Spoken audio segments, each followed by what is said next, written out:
if you're as passionate about MotoGP as I am, I'm sure you appreciate the little records, the facts, the figures that might never get beat or will be untouchable for a long time.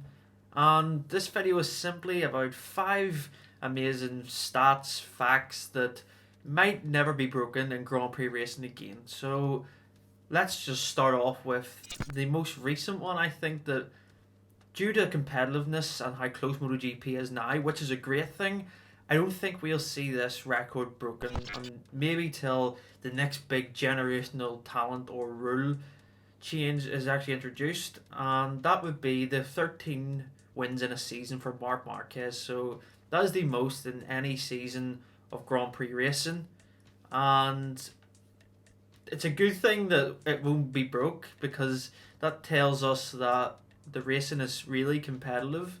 The bikes are so evenly matched now that it is fairly difficult to call a winner each week. We do see Fabio Quartararo go on a decent run of races, but you're not going to win 13 races in a season purely because the bikes are so close.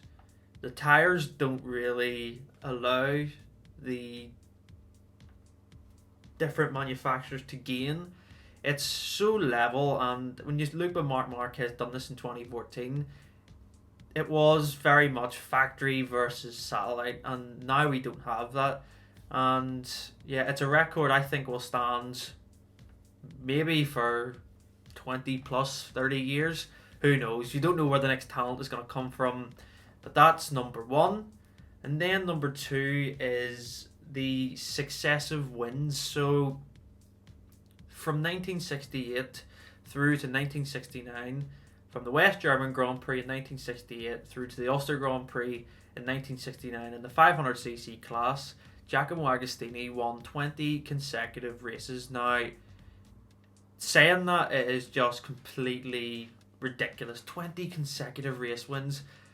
I mean, Marc Marquez was again, going back to Marquez, he's the most recent person I can think of doing this. I think it was 10 in 2014, so the 2014 season again, and that was an amazing achievement for modern day MotoGP. But to win 20 consecutive races, back in the late 60s, early 70s, Agostini was the king, but to do 20 races in a row is just mind-boggling, and I think that'll never be matched again. If it does, may as well rip up the history books, because that stat is truly one of the greatest that we have in our sport. Speaking of consecutive wins, for manufacturers, it is Honda, so 22 consecutive race wins. Now, that's not with one rider, it is just across the 500cc class. So this was stemming back to 1997, from the Malaysian Grand Prix through to the Dutch Grand Prix in 1998. So Honda won 22 races in MotoGP, or the 500cc class, and a lot of that's down to Mick Doohan, of course, but there is other race winners in there, such as Alex Crivier, and yeah, 22 for a manufacturer. Again, it goes back to the Marc Marquez stat. It's really down to the competitiveness, and Honda were the king of the 500cc era in the 90s, and it just shows that how dominant they actually were. And it's a good thing that we don't have such manufacturer dominance now, because we get KTMs, Yamahas, Ducatis, Hondas, even Aprilia, Suzuki are in there. We have a lot of variety, and that's a good thing, because change is always good. It's always fresh. It always keeps the competition healthy.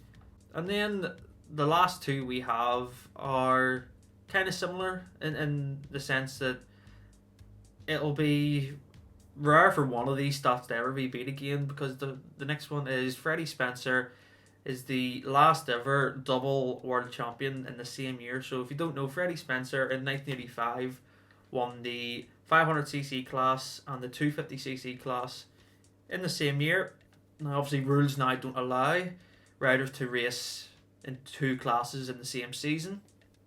I remember 2014, when, again, going back to Marquez, it was talked about that he could maybe do a Moto 2 race after he wrapped up the championship with Motegi of 2014, but that never materialised because of just rules and sponsors and how that would work. But Freddie Spencer is the last ever double world champion that we've ever had in the same year, and it's an amazing feat, and it's something that probably will never be broke again unless the rules and regulations change for allowing riders to race in the same classes, but that one will stay.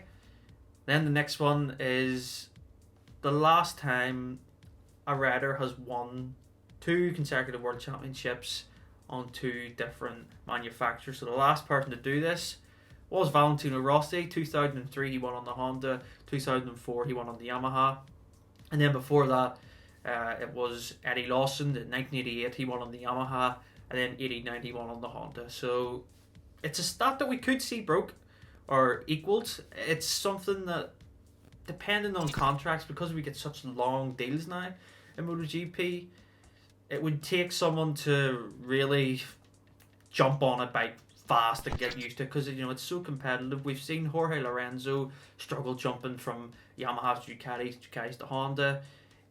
It's a difficult thing to do, but who knows. That's all for today's video, guys. I hope you enjoyed. Let me know some of your favourite MotoGP records or stats that might never be broken again, and make sure to subscribe to Christ MotoGP for more daily content.